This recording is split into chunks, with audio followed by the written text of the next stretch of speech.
fut accompli le temps prescrit par la loi de Moïse pour la purification, les parents de Jésus l'amenèrent à Jérusalem pour le présenter au Seigneur, selon ce qui est écrit dans la loi. Tout premier-né de sexe masculin sera consacré au Seigneur. Il venait aussi offrir le sacrifice prescrit par la loi du Seigneur, un couple de tourterelles ou 2 petites colombes. Or, il y avait à Jérusalem un homme appelé Siméon. C'était un homme juste et religieux qui attendait la consolation d'Israël, et l'Esprit Saint était sur lui.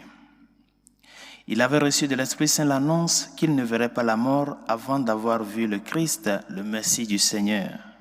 Sous l'action de l'Esprit, Siméon vint au temple, au moment où les parents présentaient l'enfant Jésus pour se conformer au rite de la loi qui le concernait.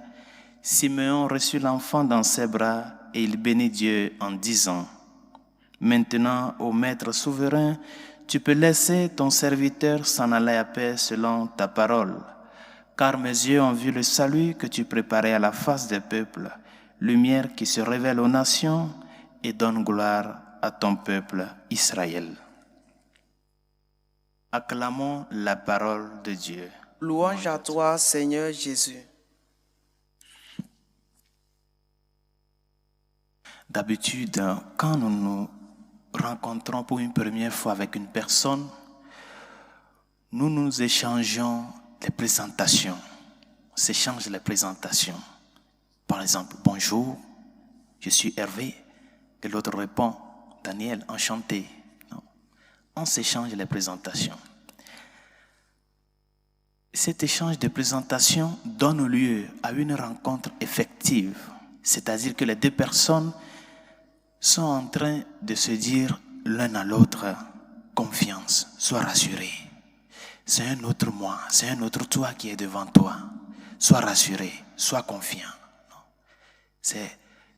Nous donnons une certaine assurance à la personne de se sentir commode avec nous. Par conséquent, de cette présentation, nous ouvrons une rencontre à travers les conversations que nous aurons et toutes les autres choses que nous aurons à faire. Premièrement, rassurer la personne. La fête que nous célébrons aujourd'hui, la présentation du Seigneur au temple, vient nous montrer l'un de ces détails importants de la personne du Christ.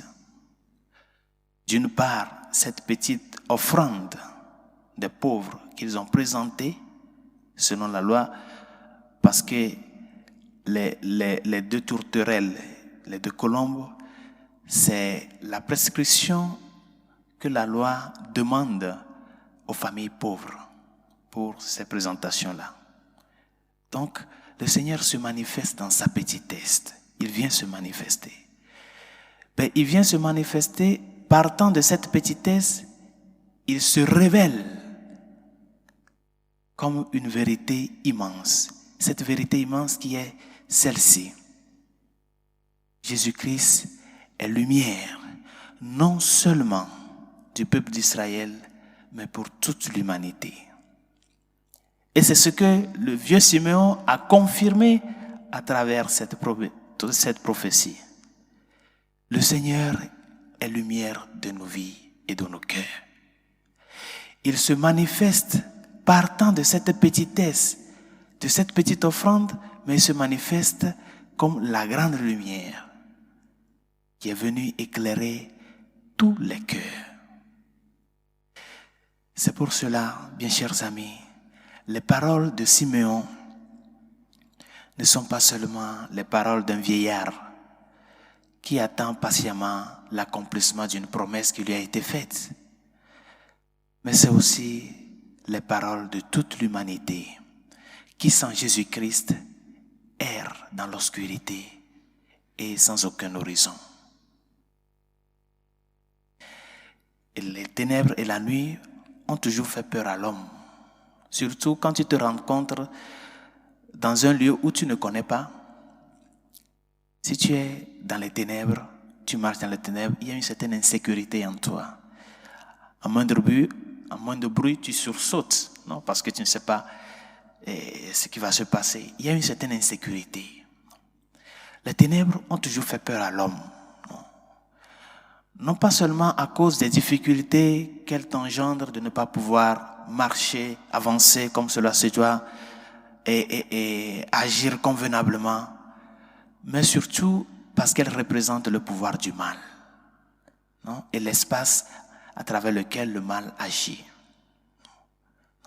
L'ennemi agit toujours dans le noir. Et aujourd'hui, encore dans notre monde d'aujourd'hui, à notre époque, nous souffrons encore de cette terrible obscurité qu'engendre le mal, ou qu'engendre le mal, le péché, les injustices. Et c'est pour cela, la fête d'aujourd'hui nous interpelle à nous approcher plus du Seigneur, à nous approcher plus du Christ qui est notre lumière.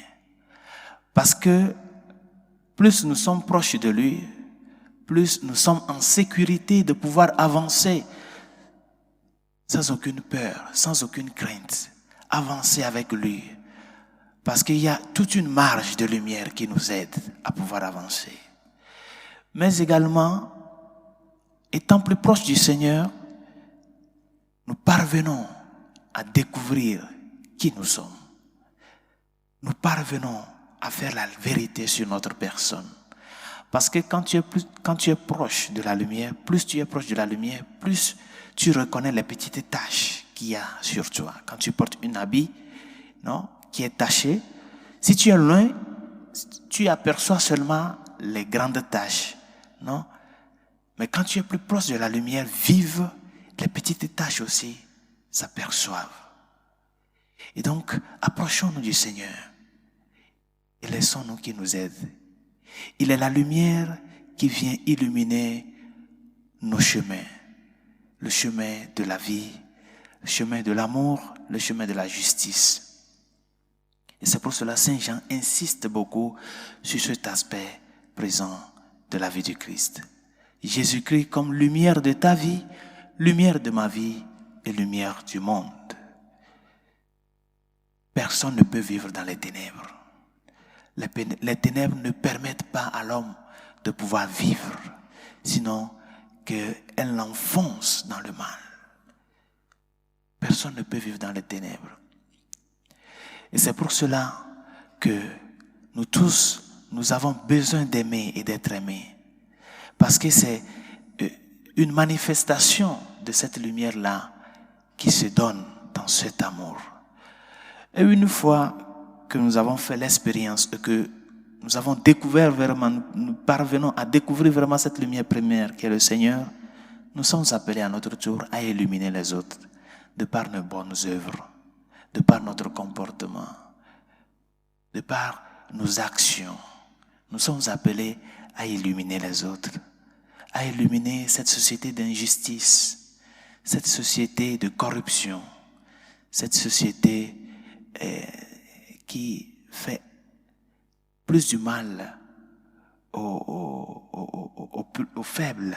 Non? Cette société qui, au jour le jour, se transforme en une société des forts qui se sert juste des faibles. C'est à cela que nous sommes appelés, servir de lumière pour les autres. Demandons au Seigneur, au cours de cette Eucharistie, de nous aider et d'éclairer nos vies, afin que nous puissions nous aussi à notre tour éclairer les zones d'ombre qui nous entourent, apporter sa lumière jusqu'aux confins de la terre, à travers les situations dans lesquelles nous nous rencontrons, les contextes dans lesquels nous nous rencontrons, que nous soyons cette lumière première qui illumine et qui engendre d'autres lumières par amour au Christ, par reconnaissance à lui. Que sa grâce nous y aide.